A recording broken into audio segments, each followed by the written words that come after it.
Γεια σας!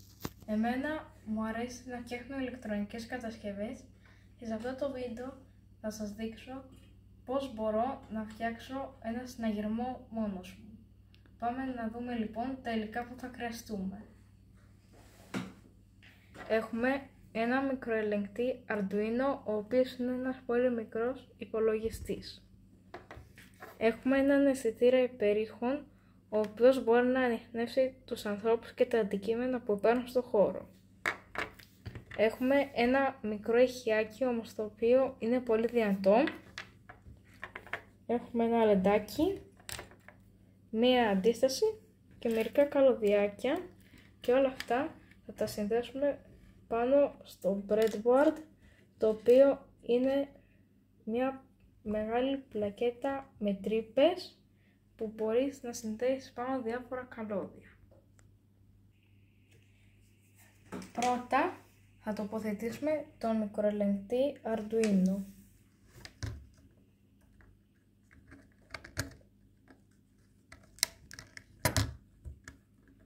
Μετά θα τοποθετήσουμε τα καλωδιάκια του αισθητήρα.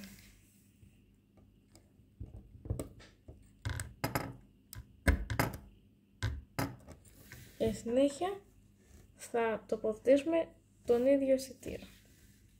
Πρώτα θα συνδέσουμε την τροφοδοσία του αισθητήρα στο αρνητικό και το θετικό.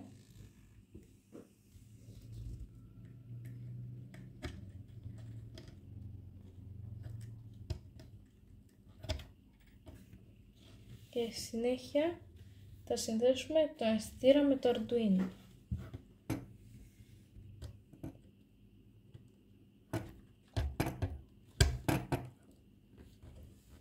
Πάμε τώρα να συνδέσουμε το ηχιάκι μας στο Arduino.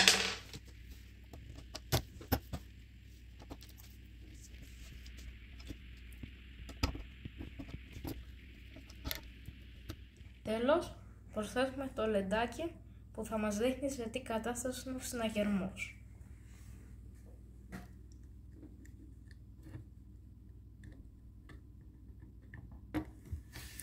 Και πάντοτε προσθέτουμε μία αντιστασούλα, γιατί το λεντάκι μπορεί να καεί από το πολύ ρεύμα.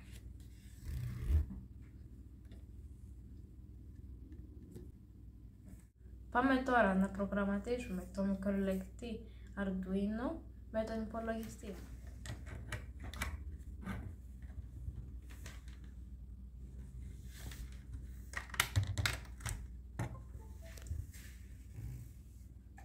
Και μετά ανοίγουμε ένα πρόγραμμα που λέγεται Arduino IDE.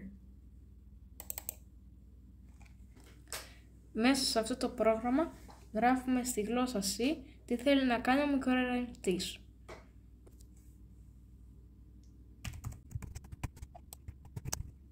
Αφού γράψουμε το πρόγραμμά μας, το περνάμε στο μικροελεγκτή Arduino.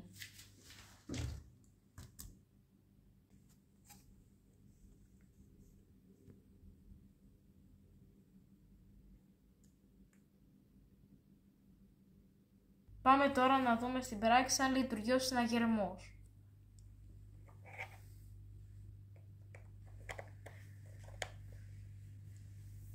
Τώρα αναβοσβήνει το λαμπάκι για να μας δώσει λίγο χρόνο να φύγουμε. Μόλις σβήσει το λαμπάκι, όπως τώρα, σημαίνει ότι οτιδήποτε περάσει μπροστά του θα αρχίσει να φωνάζει. Για να δούμε.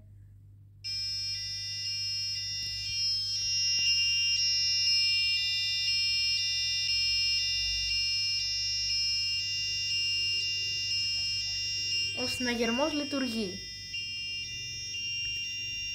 Πέτυχε.